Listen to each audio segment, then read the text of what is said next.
Hello students, सुवानी academy के official YouTube channel पे आप सभी का स्वागत है। मैं चेतन वानखेड़े आपको आज से इंग्लिश लैंग्वेज के ऊपर जो वीडियोस रहेंगे मैं यहाँ पे अपलोड करूँगा। आप सभी लोग जो ये वीडियोस देख रहे हैं इसे लाइक या डिसलाइक करने की ज़रूरत नहीं है, बट एक चीज़ जो है वो आप कर सकते हैं, वो है सब्सक्राइब करने के बाद नोटिफिकेशन को ऑन करिएगा। अगर आपको ये वीडियो पसंद आता है तो इसी तरह के वीडियोस आपको नोटिफिकेशन के जरिए मिलते रहेंगे। सो हम अपने टॉपिक को स्टार्ट करते हैं। आज का हम पहला टॉपिक ले रहे हैं ऐड अ क्वेश्चन टैग। मैं ऐड अ क्वेश्चन टैग पढ़ाने के पहले ग्रामर के रिलेटेड कुछ चीज़ें आपको समझाना चाहूँगा। सबसे पहली चीज़, जब भी आप ग्रामर पढ़ते हो तो आपको ये चीज़ कंसिडर करनी है कि हम ग्रामर क्यों पढ़ रहे हैं। ओके, सो ग्रामर पढ़ने का पर्पस क्या है। तो जिस दिन आप ग्रामर पढ़ने का पर्पस समझोगे, ओके, उस दिन हो सकता है कि आप ग्रामर को बाय हार्ट पढ़ सकोगे। वो इसलिए क्योंकि बहुत बार ऐसा देखा गया है कि बच्चों को ग्रामर पढ़ने का रीज़न ही नहीं पता होता है। देखिए, जब भी आप इंग्लिश में कम्युनिकेट करना चाहते हो या इंग्लिश में राइटिंग करना चाहते हो, उस वक्त आपसे गलतियां ना हो, इसलिए हम ग्रामर पढ़ते हैं। ओके, और हर एक ग्रामर का हमारे पर्सनल कम्युनिकेशन के साथ एक रिलेशन होता है। जैसे कि आज के टॉपिक की अगर हम बात करें ऐड अ क्वेश्चन टैग, तो हम ऐड अ क्वेश्चन टैग कब यूज करते हैं? कम्युनिकेट करते समय, बात करते समय। मैं एक एग्जाम्पल के तौर पे समझाना चाहूंगा। समझ जाइए कि आज का मंडे है। ओके, आज का है मंडे। तो देखिए, मैं सवाल कैसे पूछता हूं, आज मंडे है नहीं क्या। देखो, मैंने खुद ही सेंटेंस बोला आज मंडे है और एक छोटा सा सवाल आपको पूछा नहीं क्या, तो यही ऐड अ क्वेश्चन टैग हो गया। अब सोचिए कि आप दिन भर में कितने तो भी सेंटेंसेस ऐसे बोलते होंगे, जैसे कि आपका भाई है, अरे तुम्हारी तैयारी हो गई, नहीं क्या। तुम्हारी तैयारी हो गई और नहीं क्या, ये जो नहीं क्या, ये जो छोटा सा पार्ट है, इसे ही ऐड अ क्वेश्चन टैग कहा जाता है। इसे प्रैक्टिकली समझने के लिए मैं आपको कुछ चीज शो करना चाहूंगा, जैसे कि ये। अब ये है प्राइस टैग। अब ये प्राइस टैग आप जब भी किसी शॉप में जाते हो तो ये प्राइस टैग आपको शर्ट के ऊपर या फिर जो भी क्लॉथिंग होगी उसके ऊपर टंगा हुआ मिलता है। तो इस प्राइस टैग का और क्वेश्चन टैग का क्या रिलेशन है? देखिए, प्राइस टैग में अमूमन दो चीजें देखी जाती है, और वो दो चीजें कौन सी रहती है? पहली रहती है अमाउंट, ओके, जैसे कि 500, एंड सेकंड रहता है करेंसी, रुपीज। तो यहां पे हम दो चीजें नोट डाउन कर रहे हैं, पहले कर रहे हैं करेंसी और फिर कर रहे हैं अमाउंट, राइट। तो ये प्राइस टैग पे नोट डाउन करते हैं। अब जब आप ऐड अ क्वेश्चन टैग की बात करते हो तो ऐड अ क्वेश्चन टैग पे भी आपको दो चीजें जो है उसे नोट डाउन करना है। तो पहली चीज यहां पे आएगी हेल्पिंग वर्ब, और उसके बाद दूसरी चीज आपको नोट डाउन करनी है, दैट विल बी प्रोनाउन। सो ये रिलेशंस इसके साथ कनेक्ट होता है कि जैसे कि आप किसी दुकान में प्राइस टैग देखते हो, रुपीस करेंसी हो गई और उसका अमाउंट, मतलब दो चीजें, वैसे ऐड अ क्वेश्चन टैग में आपको हेल्पिंग वर्ब प्लस प्रोनाउन का होना जरूरी है। सो आई एम श्योर कि कुछ लोग ऐसे भी होंगे इस वीडियोस को देखने वाले जिनको हेल्पिंग वर्ब और प्रोनाउन क्या होता है ये नहीं पता है। तो मैं आगे 2 मिनट में आपको पहले हेल्पिंग वर्ब प्रोनाउन के बारे में बता देता हूं। सो ऐड अ क्वेश्चन टैग में जो बेसिक चीजें हैं उसे हम पहले समझ लेते हैं। पहले बात कर रहे हैं हम हेल्पिंग वर्ब्स की। ओके, बिकॉज यहाँ पे जो आप हेडिंग देख रहे हैं ऐड अ क्वेश्चन टैग, तो यहाँ पे आपको क्वेश्चन वर्ड आया है। अब एक चीज ऐसे समझ लीजिए, ग्रामर में एक यूनिवर्सल रूल है कि जब तक आपके पास हेल्पिंग वर्ब नहीं है तब तक आप क्वेश्चन नहीं बना सकते, राइट। तो अब अगर हम क्वेश्चन टैग की बात कर रहे हैं तो definitely we need a helping verb in a sentence. तो हमें हेल्पिंग वर्ब क्या है वो समझना पड़ेगा। जैसे कि हेल्पिंग वर्ब की अगर हम लिस्ट की बात करें, so am, is, are, was, were, okay, ये सभी हेल्पिंग वर्ब कहलाते हैं।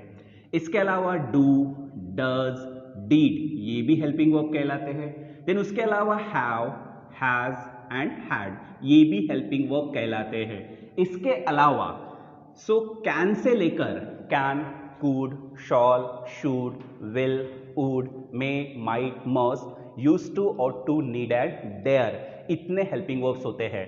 सो बट इनका कैलकुलेशंस अगर हम करते हैं, so there are 24 helping verbs. तो आपको इन हेल्पिंग वर्ब्स की जरूरत पड़ेगी। आपको सेंटेंस में हेल्पिंग वर्ब आइडेंटिफाई करते आना चाहिए। सेकंड जो बेसिक चीज है वो है प्रोनाउन। प्रोनाउन क्या होता है? अगर आपके सामने एक सेंटेंस रखा है, सचिन इज प्लेइंग क्रिकेट, तो अब इस सेंटेंस में सचिन जो है ये एक इंसान को दिया हुआ नाम है, तो हम इसको पार्ट ऑफ स्पीच में बोलते हैं नाउन। नाउन मतलब किसी भी चीज को दिया हुआ नाम। जैसे कि अभी मेरे हाथ में ये चीज है, हमें इसको मार्कर नाम दिया है, तो ऑब्वियसली मार्कर हो गया इसका नाउन। बट प्रोनाउन का मतलब क्या होता है? हम नाउन का इस्तेमाल न करते हुए उनके लिए जो दूसरा शब्द यूज करते हैं। अब मैं सचिन के लिए जो वर्ड यूज करूंगा वो रहेगा ही, तो ही बन गया प्रोनाउन। मतलब क्या हो गया? नाउन के बदले यूज किया गया हुआ वर्ड्स। तो अगर सपोज एक लड़का है, जैसे यहाँ पे सचिन, तो हमने उसके लिए ही लिया। एक लड़की है सुहानी, तो हम उसके लिए शी लेंगे। ये नॉन लिविंग चीज है, मैं इसके लिए ईट लूंगा। अगर बहुत ज्यादा लोग हैं तो मैं दे लूंगा। मैं खुद का नाम नहीं ले रहा हूं, मैं आई बोल रहा हूं, तो आई भी क्या हो गया? प्रोनाउन। सो इस वे से आपको बेसिक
चीजों की। सो अब हम एड अ क्वेश्चन टैग पे कुछ एग्जांपल्स देखेंगे। हमने एड अ क्वेश्चन टैग को 3 हिस्सों में डिवाइड किया है, जिसका पहला पार्ट मैं आज इस वीडियो के जरिए दे रहा हूँ। देन बचे हुए जो 2 हिस्से रहेंगे, मैं जो नेक्स्ट वीडियो में उसे इंक्लूड करूंगा। तो आज हमारा हम पहला टॉपिक ले रहे टाइप ए। अब ये जो वीडियो है 8 स्टैंडर्ड से लेकर 9 स्टैंडर्ड से लेकर 10th 11th 12th या फिर कोई भी बच्चा जो कॉम्पिटिटिव एग्जाम की प्रिपरेशन कर रहा हो, वो सभी के लिए काम मतलब फायदेमंद रहेगा। ऐसा नहीं है कि किसी एक पर्टिकुलर एक स्टैंडर्ड्स के लिए बनाया है, सभी ग्रामर के किसी भी टॉपिक को कहीं भी अप्लाई कर सकते हो आप। तो हम यहाँ पे ले रहे टाइप ए। अब टाइप ए में हम ऐसे ही एग्जांपल्स ले रहे जहां पे आपको ऑलरेडी हेल्पिंग वर्ब्स दिख रहा है। मतलब टाइप बी में ऐसे भी एग्जांपल्स आएंगे कि जहां पे हेल्पिंग वर्ब्स नहीं रहेगा। तो पहले हम बात करेंगे टाइप ए की। टाइप ए में एक ऐसे एग्जांपल्स दे, मैंने टॉपिक के ऊपर मेंशन किया है, इंक्लूडिंग हेल्पिंग वर्ब्स, जहां पे ऑलरेडी हेल्पिंग वर्ब इंक्लूड्स है। एग्जांपल्स देखिए, इस तरह के एग्जांपल्स आपको एग्जाम में मिलेंगे। इसको सॉल्व करने का तरीका कैसे रहेगा? जैसे कि पहले एग्जांपल की तरफ फोकस करते हैं, Suhani is reading a novel, right.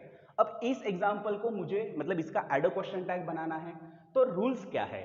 Okay, सबसे पहला रूल है दिया हुआ सेंटेंस जैसे का वैसा लिख लो। तो मैं यहाँ पे सेंटेंस जो है Suhani is reading a novel, इसको जैसे के वैसा लिख रहा हूं। So Suhani is reading a novel, clear. अब उसके बाद ये आपका पहला रूल हो गया, तो मैं यहाँ पे अंडरलाइन कर रहा हूं और यहाँ पे नंबर दे रहा हूं 1, मतलब ये आपका पहला रूल हो गया। सेकंड रूल क्या है? आपको पॉज लेना है। आज मंडे है, अब मैं सवाल पूछूंगा, नहीं क्या, आज मंडे है के बाद मेरा एक छोटा सा पॉज आएगा, तो मैंने यहाँ पे लिया पॉज। पॉज किसे इंडिकेट करते हैं? कॉमा से। देन मैं यहाँ पे लूंगा कॉमा, तो ये मेरा सेकंड रूल हो गया। What is the third rule? That will be very important, क्योंकि यहाँ पे सबसे ज्यादा मिस्टेक होती है। अब मुझे सेंटेंस में से हेल्पिंग वर्ब फाइंड आउट करना है। Which helping verb is there? Is. मैंने पहले पढ़ाया था आपको बेसिक में, इज हेल्पिंग वर्ब है, वो इधर आएगा, तो यहाँ पे लिखा मैंने इज। अब नेक्स्ट रूल क्या है? ये आपका रूल नंबर हो गया 3। देन नेक्स्ट रूल क्या है? अगर आपका सेंटेंस अफर्मेटिव है तो आपको इसको नेगेटिव में कन्वर्ट करना है। अगर आपका सेंटेंस नेगेटिव है तो फिर इसको अफर्मेटिव में कन्वर्ट करना है। अब यहाँ पे कोई भी नॉट, नेवर जैसा वर्ड नहीं आया है, मतलब ये सेंटेंस अफर्मेटिव हो गया। मुझे नेगेटिव करना पड़ेगा, और नेगेटिव करते समय इस तरह से नेगेटिव करते हैं, एन एपोस्ट्रोफी टी। ये हो गया आपका rule number 4। What's the rule number 5? Rule number 5 ये है कि आपको प्रोनाउन का इस्तेमाल करना है। अब प्रोनाउन किसके बदले आएगा? सुहानी के बदले। तो सुहानी के लिए आप कौन सा प्रोनाउन लोगे? वो एक है, फीमेल है सो आप उसके लिए लोगे she, and then at the end question mark. तो ये हो गए आपके टोटल 6 रूल्स। वैसे देखा जाए तो फिर से ये प्राइस टैग ही काम में आता है, क्योंकि दो ही चीजें मेंशन है। प्राइस टैग में क्या होता है, करेंसी प्लस अमाउंट, यहाँ पे भी हेल्पिंग वर्ब प्लस प्रोनाउन। मतलब मैं यहाँ पे एरो करूं तो ये एक चीज और ए एक चीज। बाकी रूल्स तो क्या थे, सेंटेंस जैसे का वैसा लिखो, कॉमा दो, बाकी रूल्स तो बहुत ही कॉमन थे। मेन चीज क्या थी, currency plus amount, helping verb plus pronoun. Okay, see the next examples. I hope कि आपको पहला एग्जांपल समझ में आया होगा। दूसरा एग्जांपल्स के आंसर आप खुद देने की कोशिश करिएगा, तब तक तो मैं उसे एक्सप्लेन कर ही रहा हूं। My father has shouted at मी। अब मुझे इसको सॉल्व करना है। So what is the first rule, दिया हुआ सेंटेंस जैसे का वैसा लिख लो। तो मैं लिख रहा हूं माई फादर, देन मैं लिख रहा हूं has, okay, then shouted at me. Okay, हो गया आपका पहला रूल। So this is the first rule, लिख लो पहला रूल। देन उसके बाद what is the next rule, comma. Okay, ये आपका सेकंड रूल हो गया। तीसरी चीज क्या करोगे, हेल्पिंग वर्ब फाइंड आउट करोगे। कौन सा हेल्पिंग वर्ब है, हैज, तो आप उसको सेंटेंस के बाहर लोगे। सो यहां पे ले लिया आपने has, rule number 3। Rule number 4, affirmative into negative. तो ये अफर्मेटिव सेंटेंस है, क्यों है, क्योंकि नॉट और नेवर आपको नहीं मिल रहा है, तो आप इसको नेगेटिव में कन्वर्ट करोगे तो ये नॉट इस तरह से लिखा जाएगा, मतलब ये चौथी चीज। अब माय फादर के लिए आप प्रोनाउन यूज करोगे, पापा तो एक ही होते हैं, तो उसके लिए कौन सा प्रोनाउन आएगा, ही, बिकॉज वो मेल में आते हैं, तो आप यहां पे लिखोगे ही। ओके, सो ये आपका हो गया 5। एट द एंड आप दोगे क्वेश्चन मार्क 6। क्लियर, मतलब यहां पे आपके आंसर्स मिल गए। फिर से देखिए, helping verb plus pronoun. Okay, then last example from my side, she had not informed us. ये एग्जांपल है। क्या करेंगे, दिया हुआ सेंटेंस लिख लेंगे, she had not informed us. Okay, clear. So ये हो गया आपका पहला रूल, रूल नंबर 1। देन आप क्या करोगे, comma, rule number 2। What is the rule number 3, find out the helping verb. Which helping verb is there, had, तो आप इस हेल्पिंग वर्ब्स को इधर लोगे। सो ये आएगा यहाँ पे हैड। ओके, अब ये हो गया तीसरा। अब देखिए ये सेंटेंस ऑलरेडी निगेटिव है, ऊपर के दो सेंटेंस अफर्मेटिव थे, नॉट या नेवर मेंशन नहीं था, यहाँ पे नॉट मेंशन है, तो आप इसको निगेटिव में तो कन्वर्ट नहीं करोगे क्योंकि आपका सेंटेंस ऑलरेडी निगेटिव है, तो यहाँ पे कुछ भी लगाने की जरूरत नहीं है। अब क्या बचा आपका, प्रोनाउन। तो ऑब्वियसली शी, ये प्रोनाउन ही है क्योंकि किसी का नाम नहीं आया है, डायरेक्टली आया है शी, तो ये हो गया आपका प्रोनाउन, मतलब शी। सो हो गया 4, एट द एंड में दोगे क्वेश्चन मार्क। क्लियर। सो यहाँ पे ये जो एग्जांपल्स थे, इन 3 एग्जांपल्स को आप फिर से एक बार पढ़ लेना, आपको एड अ क्वेश्चन टैब के टाइप ए का आधा हिस्सा समझेगा। मैं क्यों बोल रहा हूं आधा हिस्सा समझेगा, क्योंकि टाइप ए का एक छोटा सा हिस्सा और बाकी है, जो हम अब इस एग्जाम्पल के बाद करने वाले हैं।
ओके, टाइप ए के अब दूसरे हिस्सों को समझने की कोशिश करते हैं। अब हम टाइप ए ही पढ़ रहे हैं, बट ये थोड़ा डिफरेंट है। डिफरेंट क्यों है? क्योंकि यहाँ पे रूल्स और रेगुलेशन को आपको और केयरफुली और डीपली अंडरस्टैंड करना पड़ेगा। अब जैसे कि एग्जांपल देखिए, I am eager to go there, right. पहले रूल्स के हिसाब से हम चलते हैं। तो पहला रूल्स क्या था? दिया हुआ सेंटेंस जैसे का वैसा लिख लो। तो हमने यहाँ पे लिखा I am eager to go there, okay. Then हम क्या करते थे? कॉमा अप्लाई करते थे। देन उसके बाद हेल्पिंग वर्ब फाइंड आउट करना, विच हेल्पिंग वर्ब इज देयर? यम। तो यहाँ पे हमने लिया एम, ओके। फिर क्या करेंगे? अफर्मेटिव सेंटेंस है, उसको नेगेटिव में कन्वर्ट करेंगे, तो इसका बनेगा यमंट, ओके। और आई तो खुद ही प्रोनाउन है, मतलब यहाँ पे हम लेंगे आई, ओके। अगर मैंने ऐसा आंसर लिखा तो ये आंसर गलत हो जाएगा। बट अगर हम देखते हैं पहले 3 एग्जांपल्स को, अगर हमने स्टडी किए तो हमने ऐसे ही सॉल्व किए थे। बट यहाँ पे गलत क्या हो रहा है? यहाँ पे गलत ये हो रहा है, ये टेबल देखिए ऊपर का जो मैंने ब्लैंक छोड़ा है, यहाँ पे जो चीजें कुछ गलत रहेगी कुछ राइट रहेगी। आप कभी भी यमंट नहीं लिख सकते, ओके। यमंट लिखेगा तो वो गलत हो जाएगा। मतलब इनका पूरे इसका समरी ऊपर लिखा हूं मैंने, यमंट मतलब गलत। फिर यहाँ पे यमंट आया मतलब गलत हो गया हमारा सेंटेंस। फिर इसका राइट वर्जन क्या रहेगा? तो इसका राइट वर्जन रहेगा आरंट। मतलब हमें क्या करना है? हम यमंट नहीं ले सकते। अभी आपके मन में बहुत सवाल आए होंगे कि सर वहीं पे तो हेल्पिंग और यम मिला था, उसी को तो नॉट अप्लाई किया। बट मेक श्योर ग्रामेटिकली ये बराबर नहीं है। आप इस यम को हटा दोगे और उसके बदले क्या लिखोगे? आर, और अब आपका आरंट जो है वो बराबर हो जाएगा। क्लियर? अब उसी तरीका एक एग्जाम्पल और नीचे दिया गया है, I am not ready to work with them, okay. So लिखते समय सेंटेंस लिख लो पहले, I am not ready to work with them, okay. Then उसके बाद क्या करोगे? आप कॉमा दोगे। सो यहां पे आपने दे दिया comma, which helping verb is there? Am. तो आपने यहां पे इसको बाहर ले लिया, ओके। अब इसमें नॉट आया है, मतलब इस सेंटेंस को निगेटिव करने की जरूरत नहीं है, राइट। नॉट नहीं लगाओगे। अब यहाँ पे आई खुद ही प्रोनाउन है, तो आप यहाँ पे लिखोगे एम आई। सो सवाल ये है, क्या ये आंसर बराबर है? Absolutely right. देखिए यमंट नहीं हो सकता, बट एम आई हो सकता है, ओके। केस सिर्फ नेगेटिव वक्त के वक्त आपको थोड़ा सोचना है, बट अगर अफर्मेटिव सेंटेंस है तो तब कुछ सोचने की जरूरत नहीं है। यमंट नहीं हो सकता, बट एम आई हो सकता है।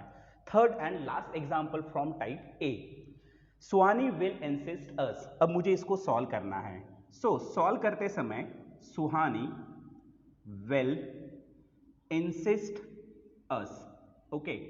फिर से कॉमा।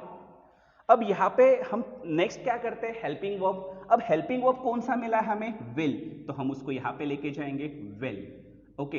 अफर्मेटिव सेंटेंस है, नेगेटिव में कन्वर्ट करोगे विलंट। और सुहानी के लिए कौन सा प्रोनाउन यूज करोगे? She and question tag. तो ये फिर से सवाल, क्या ये सही है? बिल्कुल गलत हो गया। क्यों? फिर से एक बार, आप विलंट नहीं लिख सकते। अगर आपने विलंट लिखा तो वह गलत हो जाएगा। फिर इसका राइट वर्जन क्या है? तो इसका राइट वर्जन है ओन्ट। मतलब मुझे ये विलंट हटाकर इसके बदले लिखना पड़ेगा ओन्ट, और तब जाकर मेरा आंसर बराबर आएगा। और एग्जाम में करते क्या है, इसी तरह के क्वेश्चंस देते हैं, मतलब जानबूझकर हमें कंफ्यूज करते हैं, ओके। सो आप इनकी तरफ फोकस करिएगा। इन पूरे का एक्सप्लेनेशन ऊपर दिया है। एमंट गलत है, आरंट राइट है। विलन गलत है, उसका राइट वर्जन रहेगा ओन। ऐसी और एक केस है, जैसे कि शॉल अगर आपको मिलता है तो आप उसका शॉलेंट बनाओगे, ये फिर से गलत हो जाएगा और आप इसको लिखोगे शॉन। बट मेक श्योर कि अगर आप इस तरह का एग्जाम्पल बनाते हो, अगर यहाँ पे विल नॉट होता और अगर यहाँ पे सिर्फ विल रहता तो विल चलेगा, एमंट नहीं चलता, विलेंट नहीं चलता, शॉलेंट नहीं चलता, बट एम चलता है, विल चलता है और शॉल भी चलेगा। तो इस तरह आपका type A adverb question type का पूरी तरह से कंप्लीट हो गया, ओके।